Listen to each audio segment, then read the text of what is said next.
నమస్తే. ఇన్నాళ్ళు నన్ను సపోర్ట్ చేస్తూ, ఎంకరేజ్ చేస్తూ మీ ప్రేమని నాకు అందిస్తున్న ప్రతి ఒక్కరికి కృతజ్ఞతలు.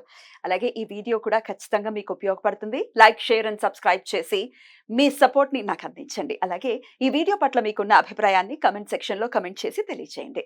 ఇప్పుడు వీడియోని చూద్దాం. జీవితంలో రకరకాల సమస్యలతో బాధపడుతున్నారా? ముఖ్యంగా ఆర్థిక సమస్యలతో సతమతమవుతున్నారా? ఎన్నో పరిహారాలు చేసి అలసిపోయారా? మంచి మార్గం దొరకాలని కోరుకుంటున్నారా? అయితే రండి, విశ్వాన్ని ఎలా అడగాలో తెలుసుకుందాం. లా ఆఫ్ అట్రాక్షన్ క్లాసెస్ మీకోసం మన ఛానల్లో. వివరాల కొరకు సంప్రదించండి. నమస్తే, వెల్కమ్ టు అవర్ ఛానల్. నేను పద్మిని. ప్రస్తుతంతో పాటు ప్రముఖ ఆధ్యాత్మికవేత్త, సూర్య ఉపాసకులు, sun spiritual society founder Vikramaditya garu ఉన్నారు. మాట్లాడదాం. సార్ నమస్తే. సార్, సూర్యోస్మి తల్లి. ఏ రాశి వాళ్ళు ఏ జ్యోతిర్లింగాన్ని దర్శించుకోవాలి అనే విషయాన్ని చాలా అద్భుతంగా వివరిస్తున్నారు. ద్వాదశ రాశులకి సంబంధించి ద్వాదశ జ్యోతిర్లింగాల గురించి చెప్తూ ఉన్నారు. కాబట్టి మరి ధనస్సు రాశి వారు ఏ జ్యోతిర్లింగాన్ని దర్శించాలి, ఎటువంటి సమస్యల నుంచి అధిగమించడం కోసం ఖచ్చితంగా ధనస్సు రాశి వారు ఈ జ్యోతిర్లింగాన్ని దర్శించే తీరాలి అనేది ఒకసారి మీ ద్వారా. సార్, నిజంగా ఇదొక దైవ సంకల్పంగా భావిస్తాను. ఎందుకంటే మనం ఇది మొదలుపెట్టి ఎన్ని రోజులైంది? మనం ఒక 10 రోజులు అవుతుంది అంతే. అంటే మనం 10-15 మూడు విడతలుగా చేసాం. అవును. ఫస్ట్ 3 ఎపిసోడ్, 3 రాసులు, రాసులు, తర్వాత 3 రాసులు, తర్వాత మూడు సెట్లు అయితే ఇది మనం 4వ భాగంగా మాట్లాడుతున్నాం కదా. అంటే సుమారు ఒక నెల రోజులు అనుకుందాం, 20 రోజులు కదా. అంతే. స్వామి రిప్లై ఎంత త్వరగా ఇస్తాడంటే, ఏమిచ్చాడు? ఆ ద్వాదశ జ్యోతిర్లింగాలకు సంబంధించిన స్వామి ఎవరు? పరమేశ్వరుడు. అవును. మనం మాట్లాడుకుంటూ ఉంటాం, ఇది చేయండి అది చేయండి, రిటర్న్ వస్తుంది అంటుంటాం కదా. రిటర్న్ ఎంత త్వరగా ఇచ్చేస్తాడంటే అంత త్వరగా. నిజంగా ఆయన దయాలు తండ్రి కదా. ఎస్, వెంటనే ఇచ్చేసాడమ్మా. రీసెంట్ గా ఒక ఆయన ఫోన్ చేసి, ఒక యాత్ర పెడుతున్నాను, యాత్రకి వెళ్దాం అనుకుంటున్నాను, యాత్ర పెడుతున్నాను అని చెప్పేసి ఆయన ఇన్ఫర్మేషన్ ఇచ్చాడు. ఆయన పెట్టింది ఏంటి? జ్యోతిర్లింగాల 20 రోజులు 12 జ్యోతిర్లింగాలు ఒక్కొక్క చోట వెళ్తున్నారా? వెళ్ళిరండి. సో హాయిగా వెళ్ళిరండి, చక్కగా దర్శనం జరిగింది. ప్రోగ్రామ్ చెప్పాడు. 20 days లో కంప్లీట్ అయిపోతాయా? 12 కూడా 12 రోజులు 12 రాత్రులు 12 జ్యోతిర్లింగాలలోనూ ఆయన ఒక బ్రహ్మను పెట్టుకుని హోమాలు చేసుకుంటూ తిరగాలి. ఇది ఆయన ప్రోగ్రామ్. పర్సనల్ గా చేసుకుంటున్నటువంటి పర్సనల్ గా 4-wheeler లో ఫ్యామిలీతో అంతే ఆయన చేస్తున్నాడు. నాకు ఇన్ఫర్మేషన్ ఇచ్చాడు. సూపర్ అండి. ఇప్పుడు నేను ఆల్రెడీ దీని మీద వీడియోస్ చేస్తున్నాను. ఇలా తిరగాలి. ఆయనకంటే ఏ రాశికి ఏంటి అనేది ఆయనకు తెలియదు. సహజంగా చెయ్యాలని అనుకున్నారు, చేస్తున్నారు. ఒకసారి మామూలుగా వెళ్ళి చూసి వచ్చేసారు, పాసిబిలిటీ ఉందా లేదా అని. ఒకసారి అయ్యింది, ఇది రెండోసారి. ఇప్పుడు అక్కడ హోమం చేసుకోవాలి, పుష్కరాల్లో స్నానం చేయాలి, అక్కడ ఉన్నటువంటి పుష్కరాలు నదుల్లో స్నానం చేయాలి, హోమం చేసుకోవాలని, నిద్ర చేయాలని పెట్టుకున్నారు. ముందు మామూలుగా వెళ్ళి చూసేటు అన్ని తిరిగి వచ్చేసారు. ఇప్పుడు ఆయన అలా ప్లాన్ చేశాడు. ఆ ఇన్ఫర్మేషన్ నాకు ఇచ్చాడు. నాకు అవకాశం ఉందా అని అడిగాడు. అదే వెలువరే అవకాశం ఉందా ఏంటి, హ్యాపీగా వెళదాం అంటే. ఇంకా ఇప్పుడు డేట్ అనేది అనుకోలేదు. ఇది చాలా సంతోషం కదా. డెఫినెట్లీ నేను అందరూ చూడాలని కోరుకున్నాను. స్వామి అన్ని ఒకేసారి చూపిస్తానని చూపించే ఇది భాగ్యాన్ని కలిగిస్తుంది. ప్రచారానికి ఉన్నటువంటి పవర్ అదే. కంపల్సరీ ప్రతి విషయాన్ని తెలియచేయాలి. అయితే అది ఓన్లీ ఏదో యూట్యూబ్ లోకో ఛానల్ కోచ్ కాదు, మనకి పక్కింటి వాళ్ళు ఉన్నారు, ఏమంటే ఇదండి అని దైవానికి సంబంధించి చెప్పడం కూడా ప్రచారంలో భాగమే. మన చుట్టుపక్కల ఉన్నటువంటి వ్యవస్థ, నేను ఫస్ట్ నా చుట్టూ నేను షూటింగ్ సమయాల్లో టెక్నీషియన్స్ వాళ్ళకి వీళ్ళకి, ఒరే బాబు మాంసం తినకూడదు ఆదివారం, ఇలా చెప్పుకుంటూ వచ్చాను ఫస్ట్. దాన్ని తీసుకొచ్చి వాళ్ళు ఏదైనా కష్టం వచ్చినప్పుడు నా పక్కన కూర్చొని గురువుగారు అంటూ మనం ఫీల్డ్లో ఉన్నప్పుడు, అది ఈరోజు మీ ముందుకి ఇలా ఒక సన్ స్పిరిచువల్ సొసైటీని స్థాపించే విధంగా తీసుకొచ్చి, నేను నేర్చుకున్న విషయాన్ని, చిన్న చిన్న విషయాల్ని టెక్నీషియన్స్కి, డైరెక్టర్లు, ఆర్టిస్టులు, నా చుట్టుపక్కల వీళ్ళందరం కూర్చున్నప్పుడు డిస్కస్ చేసేవాళ్ళు. అది ఈ రోజు ఎక్కడ దాకా తీసుకొచ్చి. అంటే ఇప్పుడు నువ్వు అడిగింది నన్ను ధనుసు రాశికి సంబంధించినటువంటి క్షేత్రం గురించి, జ్యోతిర్లింగం ఏంటి. మరి ఇదేంటి? భాగ్యస్థానం కదా. భాగ్యాన్ని దేన్నైతే, అంటే భాగ్యం అంటే మనం ధనాన్ని దాచుకుంటాం, కానీ నాలెడ్జ్ అనే ధనం ఏదైతే ఉందో అది ఎంత పంచితే అంత భాగ్యం వృద్ధి చెందుతుంది. పూర్వపుణ్యస్థానం, పుణ్యాన్ని సముపార్జించుకోవచ్చు మనం ఖచ్చితంగా. మీరు దాన్ని ఎవరు దొంగిలించలేరు. మీరు ఎంత ఖర్చు పెట్టేస్తుంటే అంత 10ంతలే వచ్చేస్తూ ఉంటుంది. భాగ్యం, పూర్వపుణ్యస్థానం పెరుగుతూ ఉంటుంది. ధనుసు రాశికి అధిపతి ఎవరు? గురువు. అంతకన్నా ఇంకేంటమ్మా. సో ధనుసు రాశి వారే కాదు, మన పుణ్యాన్ని పెంచుకోవాలి, డిపాజిట్ చేసుకోవాలి అంటే అందరూ ఆ, మీరు ఇండివిజువల్ గా ఏ లగ్నం వాళ్ళైనా సరే భాగ్యస్థానం ఒకటి ఉంటూ ఉంటుంది. ఆ భాగ్యస్థానాధిపతి ఏ బుధుడో, ఏ కుజుడో, ఏ శనో ఇలా అవుతారు. అక్కడ మీరు ఇది చేస్తే, ఈ భాగ్యాన్ని పంచిపెడితే, నాలెడ్జ్ అనే భాగ్యాన్ని పంచిపెడితే, సరస్వతిని పంచిపెడితే ఆటోమేటిక్ గా మనకి ధనం వచ్చేస్తుంది. సరస్వతికి ఉన్నటువంటి వైభవం అది, అందులో ఎటువంటి సందేహం లేదు. రైట్ సార్, ఇంతకీ ఏ జ్యోతిర్లింగం చెప్పండి సార్. అంటే నన్ను చాలా విరివిగా ఇలా అంటే అలా తీసుకెళ్లిపోయేటువంటి క్షేత్రం అది. నేను విరివిగా చాలా సార్లు వెళ్ళినటువంటి క్షేత్రం. ఇంకేమిటి అత్యద్భుతంగా కాశీ విశ్వనాథుడు, విశ్వనాథుడు. కాశీ అమ్మ, వారణాసి. అదృష్టవంతులు వీళ్ళు నిజంగా. నిజంగా చాలా అదృష్టవంతులు. ఇంకొకటి ఏంటంటే మనం అందరం కూడా కాశీ వెళ్తాం, విశ్వేశ్వరుడిని చూస్తాం, విశ్వనాథుడిని చూస్తాం, అలాగే విశాలాక్షిని చూస్తాం.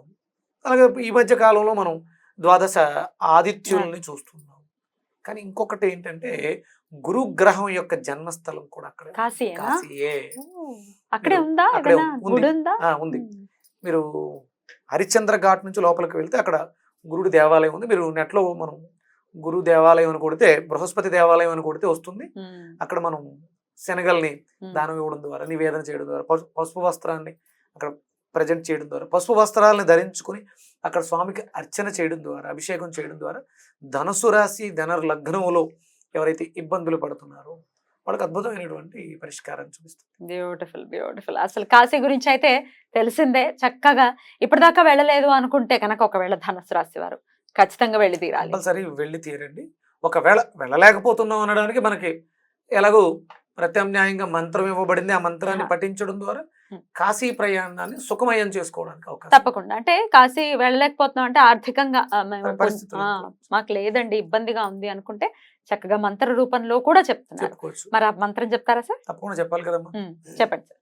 సానందవనే వసంతం ఆనందకందం హతపాప బృందం వారణాసినాథ మనాథనాదం శ్రీ విశ్వనాథం శరణం ప్రపద్యే. అంటే సహజంగా మనకి అక్కడ గంగమ్మ, అంటే నేను కాశీ మీద నాకు ప్రేమ పెరగడానికి కారణం ఏంటంటే నా వ్యక్తిగత జాతకంలో నాకు రవి గురువు ఉన్న స్థానంలో బలహీనంగా ఉండడం వల్ల అంటే నాకు అనిపించింది. కానీ నా లగ్నానికి నేను రవి ఆరాధనలు చేయకూడదు, గురువర్గ దేవతలు పట్టుకోకూడదు. అవునా అని చెప్పారు. పట్టుకున్నదే రవి కదా. ఇలా ఎందుకు జరిగింది, ఇలా ఎందుకు అన్నారు అని. సరే ఏమవుతుంది, ఒక ప్రయోగం చేస్తే సక్సెస్ అవుతాం, లేకపోతే ఇంతకన్నా మనం అనుభవించిన కష్టాల కన్నా పెద్ద కష్టాలు ఏమి ఉండవు కదా అని చెప్పేసి గట్టిగా పట్టుకోవడం జరిగింది.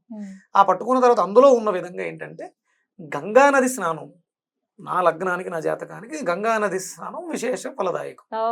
వెళ్ళిపోయిన తర్వాత స్వామి నేను వెళ్ళటమే నాకు లోలార్క కుండానికి వెళ్ళడం జరిగింది. అక్కడ లోలార్క ఆదిత్యుడు ఉంటారు, ఇవి పెద్దగా తెలియదు. నేను మన వీరభద్ర శర్మ గారు నాకు విక్రమాదిత్య నామకరణం చేసింది ఆయనే. ఆయన చాలాసార్లు కాశీ వెళ్ళడం జరిగింది. కానీ ఈ ద్వాదశాదిత్యుల గురించి తెలియదు ఆయనకి.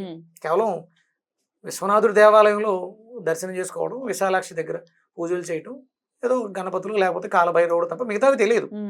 ఇక నాతో రావటం మొదలు పెట్టిన తర్వాత మీ ఇద్దరం కలిసి ఈ ద్వాదశాదిత్యుల్ని చూడటం, అక్కడే మనం విశేషంగా పూజలు చేయించడం, ఇవన్నీ చేసాం. అంటే చూడండి, అంటే భగవంతుడు తన వైపు ఎలా తిప్పుకుంటాడు అనడానికి కాశీ ప్రయాణం నన్ను మొట్టమొదటిసారిగా ఫ్లైట్ ఎక్కించి నన్ను కాశీ తీసుకెళ్ళిన, ఒక రకంగా చెప్పాలంటే మిత్రులో ఆప్తులు అనొచ్చు, లక్ష్మణరావు గారని, ఆయన కూడా ఆస్ట్రాలజరు. నన్ను మొట్టమొదటిసారి ఫ్లైట్ ఎక్కించి కాశీ తీసుకెళ్ళినటువంటి క్రెడిట్ నిజంగా. ఎందుకంటే మనం కొన్ని మర్చిపోకూడదు, అది కృతజ్ఞత అనేది మనలో ఉండాలి. ఒక రకంగా నన్ను చేతులు జోడించి నమస్కరించాను, ఎందుకంటే నన్ను మొట్టమొదటిసారి కాశీ తీసుకెళ్ళాను. ఫస్ట్ టైం మేము అందరం సాయిరామ్ శంకర్, మనం పూరి జగన్నాథ్ గారి బ్రదరు, ఆయనకి ఏవో అక్కడ కార్యక్రమాలు చేయించడం కోసం అందరం కలిసి వెళ్ళాం. వీరభద్ర శర్మ గారు, సతీష్ శర్మ, వీళ్ళందరం కలిసి మొట్టమొదటిసారిలో కాశీలో అడుగుపెట్టాం. ఆ కృతజ్ఞత అక్కడ నుంచి మనకు విశ్వేశ్వరుడుతో ఆమమేకం. ఇంకా ప్రతి సంవత్సరం వెళుతూనే ఉన్నాం. వీరభద్ర శర్మ గారు నేను కలిసి వెళుతూనే ఉన్నాం. అందరూ కూడా కంపల్సరీ. అంటే మనకి బనారస్ యూనివర్సిటీ, అంటే మనకి సంస్కృతి సాంప్రదాయం, మన ధర్మానికి, హిందూ ధర్మానికి ఒక దాని ఏమంటారు, సెంటర్ ఆఫ్ సిటీ, Hmm. లేకపోతే హిందూ ధర్మానికి ఒక కేంద్ర బిందువు, కేర్ ఆఫ్ అడ్రస్, అదే కేంద్ర బిందువుగా కేంద్ర అనుకోవచ్చు. బిందువు వారణాసి. ఉమ్. మనం తీసుకుని ప్రతి ఒక్కళ్ళు కంపల్సరీ కాశీ, అంటే పూర్వ రోజుల్లో కాశీ అంటే ఇక వయసు అయిపోయిన వాళ్ళు కాశీ అవును, వెళ్ళాలి, అవును. మళ్ళీ ఈ- తిరిగి వస్తారో రారో ఆ, రకరకాలు ఇదే ఉంటాయి. భ్రమలో ఉన్నారు. కానీ ఉమ్. కంపల్సరీ ఇది వరకు రోజుల్లో అంటే మనకి ఇది లేదు, ప్రయాణ సౌకర్యాలు సౌకర్యాలు లేవు. ఇప్పుడేమిటి గంటన్నర అండి జర్నీ. గంటన్నర ఫ్లైట్ లో అయితే గంటన్నర జర్నీ. ట్రైన్ అనుకుంటే 30 hours Right. హ్యాపీగా వెళ్ళి రావచ్చు. చాలా బాగుంటుంది train కంపల్సరీ journey ఇప్పుడు కూడా. అంటే ఇది వరకు ఉమ్. రోజులు వేరు, ఇప్పుడు రోజులు వేరు. Yeah. అక్కడ కారిడార్ కూడా చాలా అద్భుతంగా, మోదీ గారి మోదీ గారి పుణ్యమాని. పుణ్యం అంటూ విశ్వేశ్వరుని చాలా ప్రశాంతంగా, ఇది వరకు లోపలికి వెళ్ళి దర్శనం చేసుకుని బయటకు వచ్చేయాలి, అక్కడ కూర్చోడానికి లేదు. ఇప్పుడు ఆ. శుభ్రంగా అక్కడే కూర్చుని ఆ ఎదురుగుండా 4 చూడొచ్చు. ద్వారాల్లోంచి స్వామిని చూస్తూ ధ్యానం చేసుకోవడానికి Right. పూర్తి వెసులుబాట్లు ఉన్నాయి, పూర్తి సౌకర్యాలు ఉన్నాయి, Right. చాలా బాగున్నాయి. సో వెళ్ళాలి. మనం వెళ్ళాలి. సైకిల్ స్వామి ఆశ్రమం ఉమ్. తెలుగు వాళ్ళ కోసం, అది అతి తక్కువ రుసుముతో. రుసుములతో Hmm. రూమ్స్ కానీ అక్కడ అన్నదానం Hmm. ఫ్రీగా చేస్తున్నారు. ఉమ్. మనం మన వంతు ఏమైనా చేయాలంటే చేయొచ్చు. మనం ఏంటంటే నేను కూడా ఆయనతోటి మాట్లాడి సన్ స్పిరిచువల్ సొసైటీకి ఉమ్. ఒక ఏర్పాటు చేయడానికి ప్రయత్నం చేస్తూ ఉన్నాను. ఉమ్. మన వాళ్ళు వెళ్ళి ఉమ్. ఉండడానికి వసతుల ఏర్పాట్లకి మాట్లాడి ఉన్నాను. ఉమ్. అందరం వెళ్ళాలి, అందరినీ తీసుకుని వెళ్ళాలి. బ్యూటిఫుల్, అద్భుతంగా చెప్పారు. అయితే ఈ మంత్రం వెళ్ళలేని వాళ్ళ కోసం ఇచ్చారు కాబట్టి శివాలయాల్లో మీరు ఆల్రెడీ చెప్తున్నారు. కంపల్సరీ మనం మన దేవాలయాలు, ఉమ్. మన సంస్కృతి సాంప్రదాయాల్ని మనం పరిరక్షించుకోవాలి. కాబట్టి ప్రతి సోమవారం ఉమ్. లేదైతే కంపల్సరీ ఆదివారం, ఉమ్. నేను హిందువుని అనుకునేవారు, నా 5 వేళ్ళు నా నోట్లోకి వెళ్తున్నాయి, ఇది భగవంతుడు అనుగ్రహం, కృప అనుకునేవాళ్ళు ప్రతి ఒక్కళ్ళు, తిన్నది అరుగుతుంది, ఆరోగ్యంగా ఉన్నాం అని ప్రతి ఒక్కళ్ళు అక్కడికి వెళ్ళాలి. అంటే మరి తిన్నది అరగట్లేదు, వెళ్ళాలి. తిన్నది అరగట్లేదు కదా, స్వామి ఏదో లోపం చేశాను, అనుగ్రహించు, అరుగుదలను పెంచు అని చెప్పేసి ప్రతి ఆదివారం శివాలయాలకు వెళ్ళాలి. వెళ్ళి మంత్రాన్ని అక్కడే అక్కడ కూర్చొని చూడండి మంత్రాన్ని సార్. పారాయణం చేయండి. Right. కాశీ వెళ్ళిన పుణ్యం, ఉమ్. కాశీ వెళ్ళ మనకి ఎంతో ప్రియమైనటువంటి ప్రదేశం. ఖచ్చితంగా ధనుసు రాశి వాళ్ళ అదృష్టవంతులు. రైట్, ఇక నెక్స్ట్ ఎపిసోడ్ లో మకర రాశి గురించి మాట్లాడుకుందాం. థ్యాంక్ యూ సార్, నమస్తే. సూర్యస్మృతి.